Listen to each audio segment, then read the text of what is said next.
Wake up, buyer payer people. It's a beautiful day. Go grab yourself another cup of joe and say hello to Jim and Michelle Rhoads on the Buy Here Pay Here Morning Show.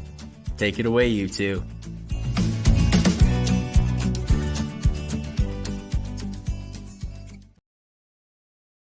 Good morning, everybody. Hey, welcome. It's We're Friday. happy to Happy have Friday. you here. Yeah.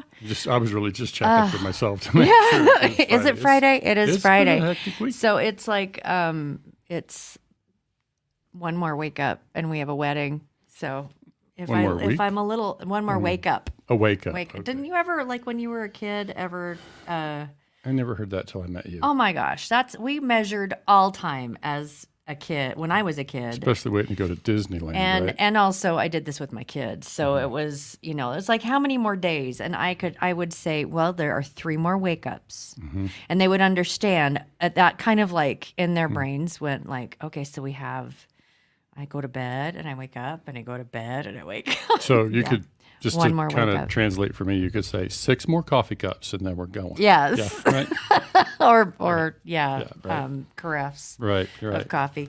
So yeah, it's home stretch. I'll be posting some pictures of the stuff because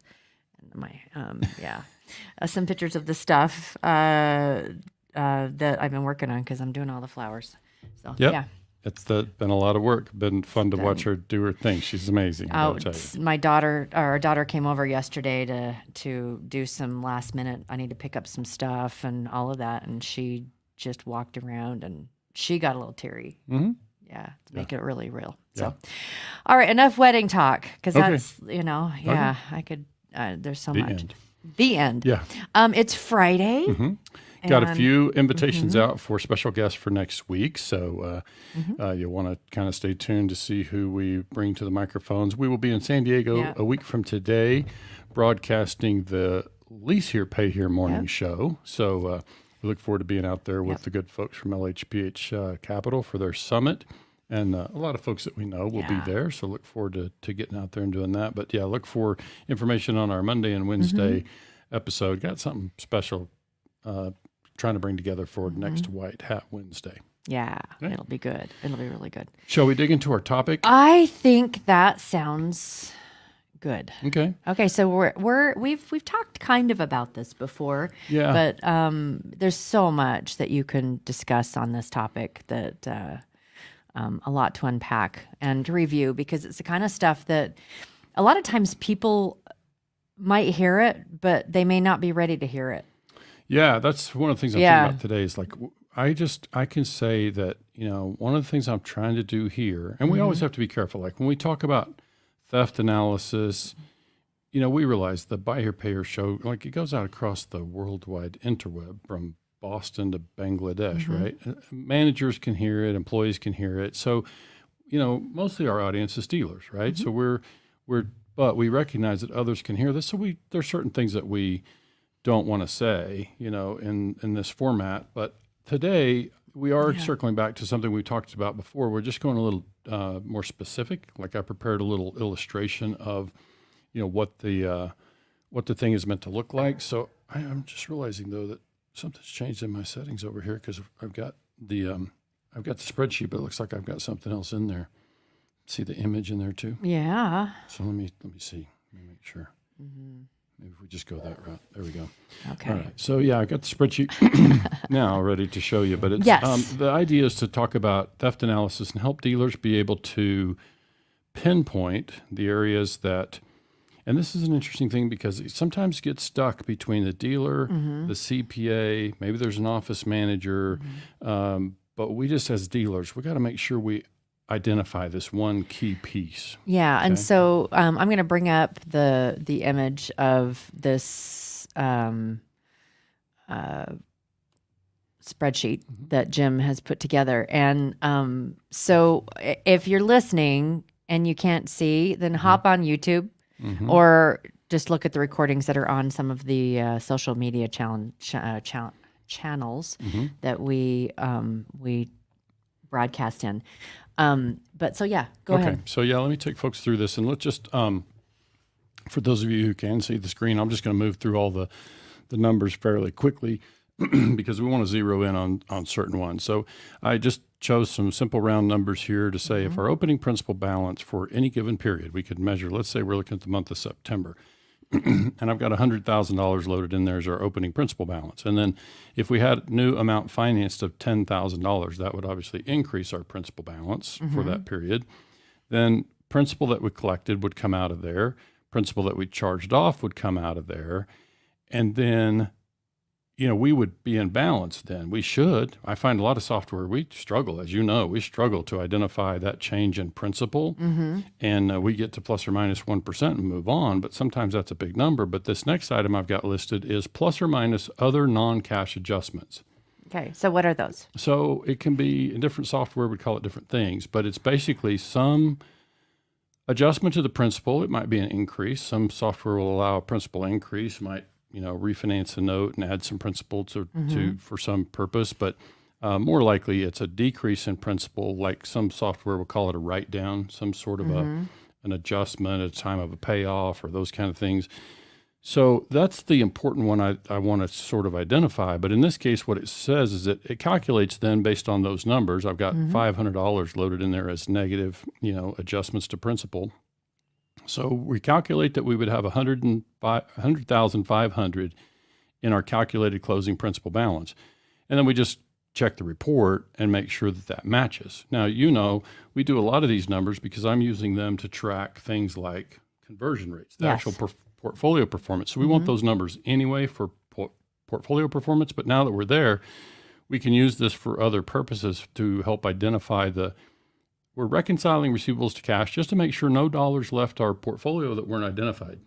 Yeah. Okay? Yeah. So now you can see down there in green, I've got interest collected, late fees collected, cash sales and wholesale sales, down payments collected. Some dealers would hear this and say, Jim, all I got to do is run a report of my DMS of money collected. No, if you think that, you're missing what I'm saying here. Okay, so what is it that is different from just running that report and what it is that you're talking about? Well, it's mostly these non-cash things. So see over here on the right, I've got, charge off is something that we always recommend to dealers that they be careful about who they grant authority to in terms of permissions to do charge offs because there are vulnerabilities there. Then the other non-cash adjustments would be, in different software, it would be different authority, different security limits, and they might call it different things. But if anybody can go in and make adjustments to principal, that's a potential problem.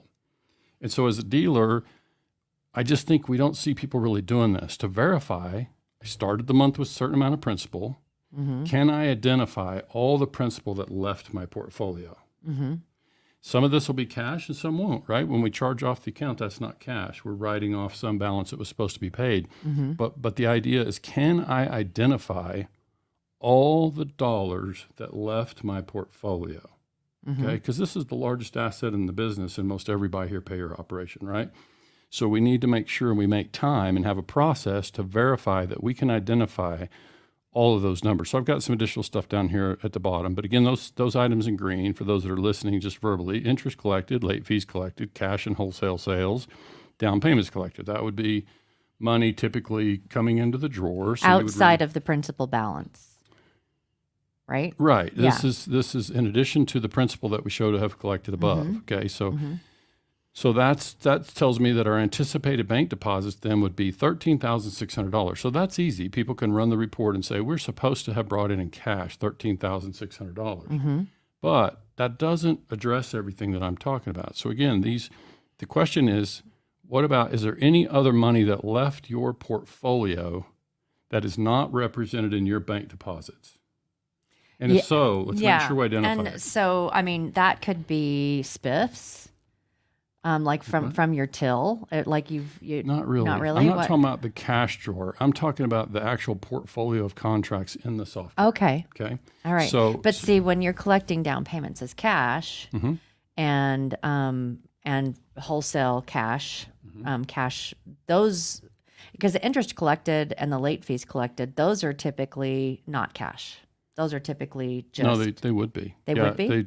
You wouldn't see cash. Like I'm talking about actual collected interest. This is not accrued interest on the portfolio. This is actually money collected. Oh.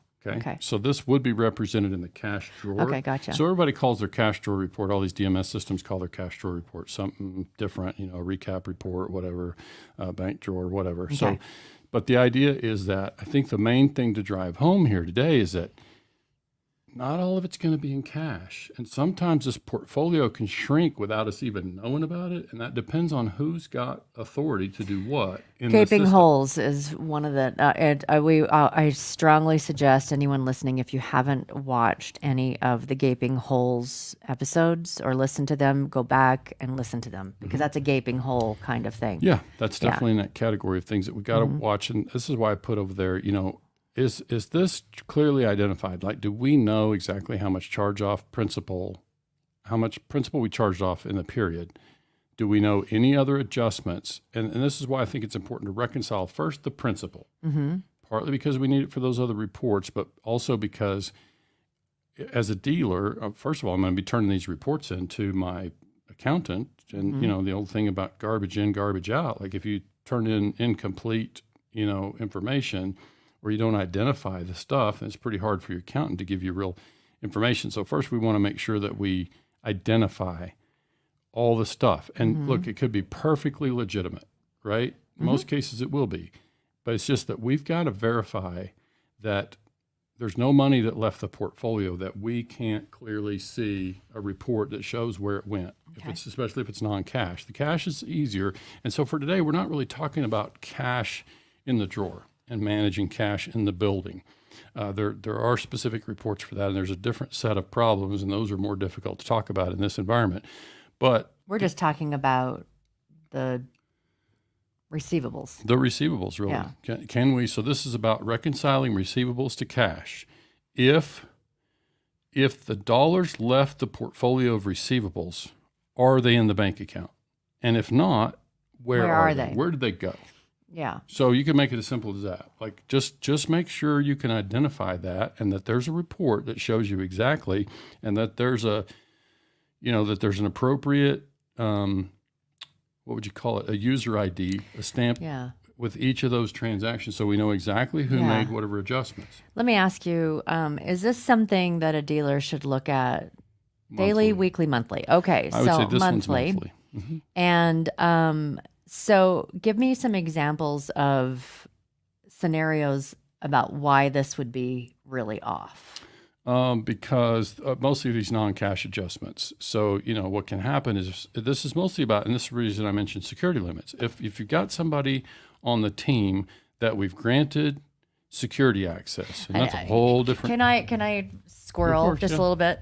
And it's really interesting when we talk to dealers, at new clients, new dealers, that because they don't want to have to be bothered by other stuff, by some of these things, because they're so busy on the sales floor, they're so busy working in their business.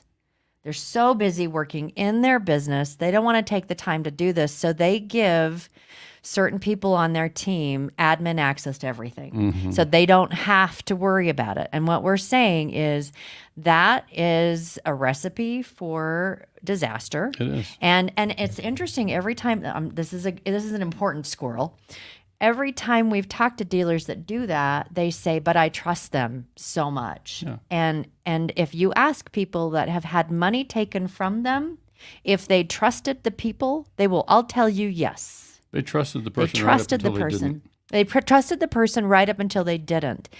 Yes, and so it's really highly important that a dealer, if it's not the dealer that is looking at this, then it is someone outside of the dealership that's looking at this. Yeah, and I think, if I'm a consultant advisor looking at this, I typically try to make a point to make sure the management team knows. We may ask some questions of the management team that we kind of already know the answer to, but we're just kind of letting them know, hey, we're looking at this. We're starting to report this to the dealer once a month. Yeah.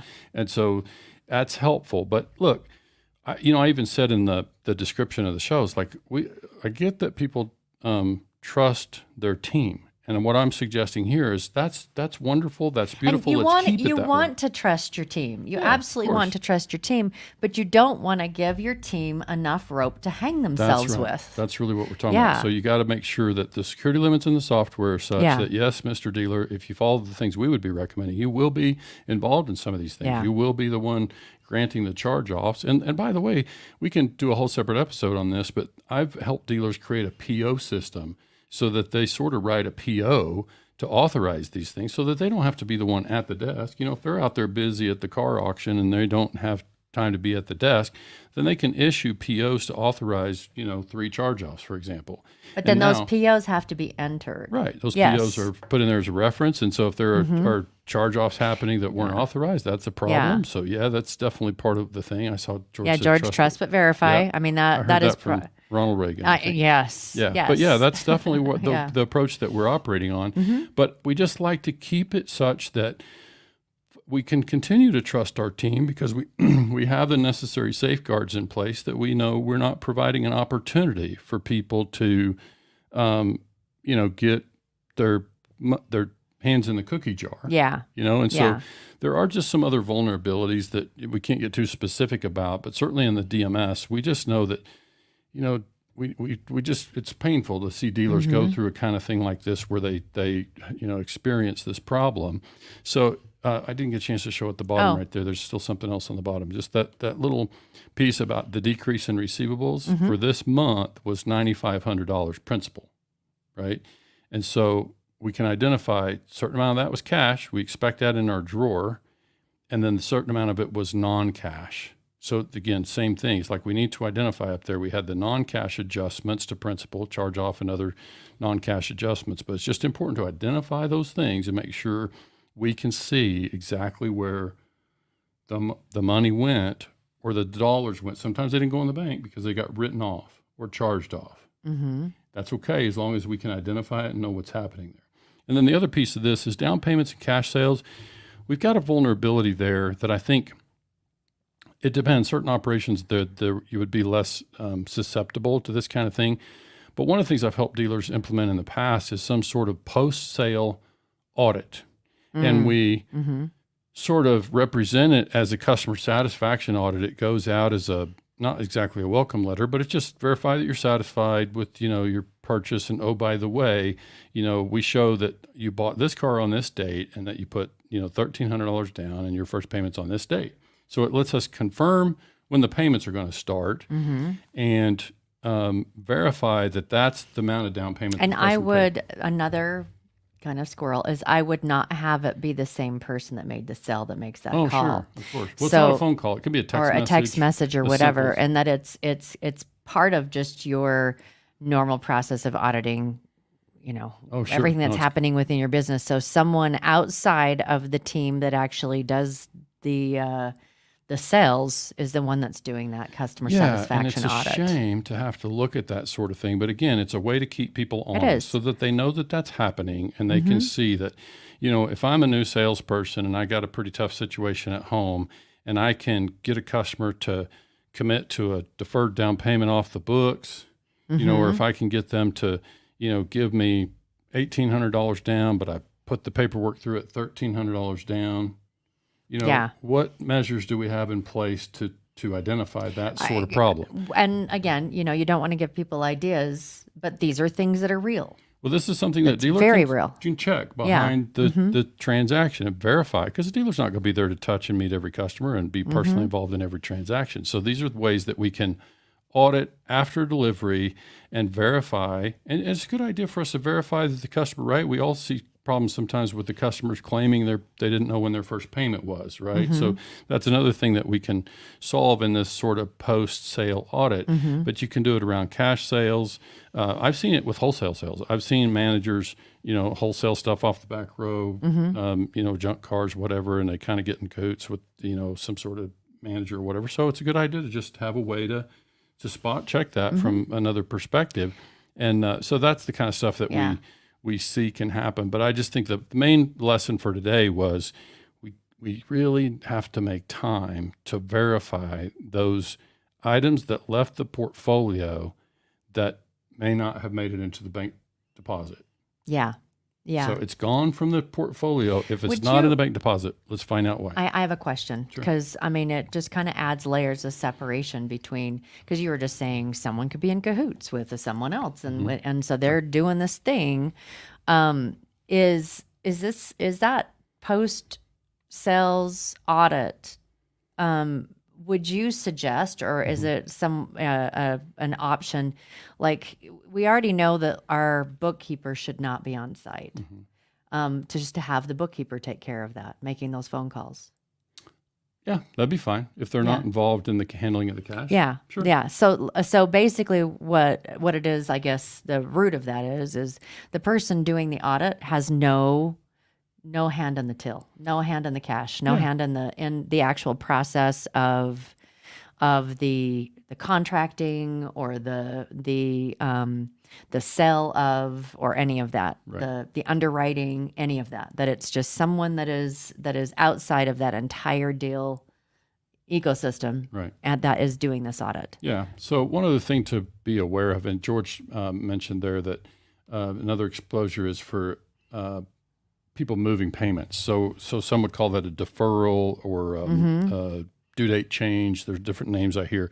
But George, you're absolutely right. And that's why for our clients, we don't recommend that collection supervisors even have that authority. In the DMS, because that's something that has to be done in the DMS. And so... Yeah, and now we're talking about something different than theft. It could be theft, but well, more it is likely... theft if it's fat and making their bonus, or their whatever theft. Fat, that's a form of theft. That's exactly right. Yeah. And it also could be that maybe, let's say, it doesn't move the manager's bonus any, but it certainly may reflect on their performance. Yeah. In which case, now we're really just talking about mismanagement, which can get really out of control. And so dealers can be sitting there saying, "Wow, we got a portfolio. Why is our portfolio not generating as much cash? Delinquency looks fine." It's because people are moving due dates. And so these are among the things we would say we don't recommend to our clients that they grant that authority at the dealership level. Like there are things that we alone as dealers want. We asked our clients to make sure that they retain authority on a short list of things, that they're always involved in those things. And so certainly, due date changes would be one of those. We just see those get out of hand. And especially, I mean, gosh, dealers, if this is around your bank covenants, you could find yourself in a situation where you committed some sort of fraud, or your manager committed some sort of fraud. Or you're out of covenants. You're misrepresenting your performance. And then you've got of your this portfolio. Massive thing that's due. Yeah, so just, for today, it was mostly about just making sure dealers can identify the money, make sure they can identify the changes in their receivables, and we just find very few dealers are actually doing that, and so when we won't make time to do that, then unfortunately we can end up in a pretty bad place. Okay, so top tips then, I would say one is to do the post-sale audit. Yeah. That's a really big tip, and that it be someone outside of the actual structuring of the deal that's doing it, and preferably someone that's offsite. If you've like your bookkeeper in this or day something. and age, you should be able to do that with forms and automations. Yeah. So the post-sale audit, the second one is just this idea of making sure that we identify all reductions in principal that aren't in the bank deposit. And then third are your security limits. Security limits of all kinds. That's going to be charge-offs and authority. I know. People really, you want to trust your team to the moon. And it's like they're family. Yeah. And we hear that all the time. You want to, that it's like, we trust them. They're like family.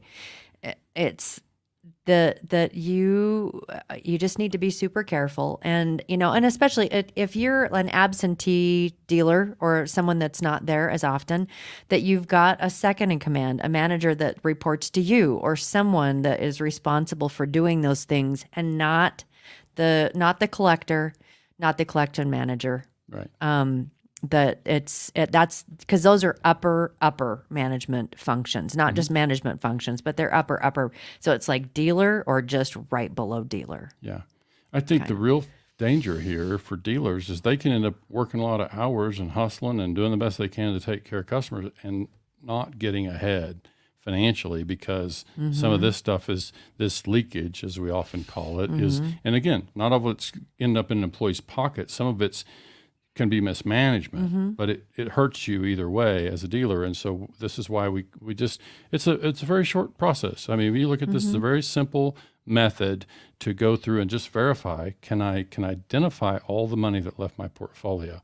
Some of it went in the bank and some of it got adjusted otherwise, and we just need to make sure we know what that is. So that was what I had for today. So I think that's, we probably should get on to our back to flowers, right? I still have more flowers to do. Yeah, You're welcome. She's been hammering away at those. I'll post some pictures. And it's Friday. Everybody get out and look at some fall colors on Sunday. No one's open, and enjoy some of this season. I'm looking forward to doing that Sunday because Saturday's the wedding, and I will enjoy a nice, cool, crisp fall afternoon with some color. There you go. So have a great afternoon, see you back everybody. Here at 11 Eastern on Monday. Thanks so much for joining us.